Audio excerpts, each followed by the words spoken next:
এই গরুটা নিউজিল্যান্ড থেকে আনছি, এর নাম মালেঙ্গা। মালেঙ্গা রাখার নাম কারণ কি? আসলে চুলগুলোর জন্য মালেঙ্গা রাখা। ওই কত হবে? 35 মন প্লাস এক একটা।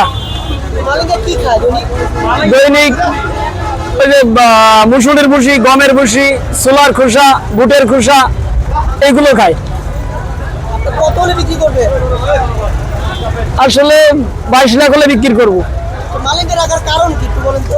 কারণে চুলগুলো মালেঙ্গার মতো উৎস এই জন্য আর কি। মালেঙ্গার মতো দেখতে চুল। জি জি। ওয়েট কত হবে? 35 মন প্লাস।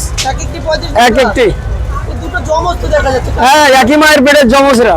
একই মায়ের পেটে জমজ ভাই। জি জি। কোথা থেকে আনছেন এগুলো? আনছি তো নিউজিল্যান্ড থেকে।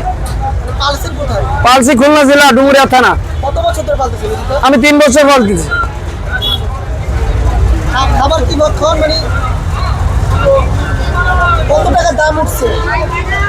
ওইটা তো এখন আসলে লিক করা যায় না বিক্রির আগ পর্যন্ত। মানে কত উঠছে আপনার চাহিদা কত বা কত টাকা দাম উঠছে? লাস্ট চাহিদা কত? লাস্ট চাহিদা 20-এর উপরে। 20-এর উপরে মানে দুইটা এক একটা 10 লাখ করে বিক্রি করবে। জি জি, নিচে কোনো সুযোগ নাই, হয়ে যাবে, কাছাকাছি হয়ে গেছে।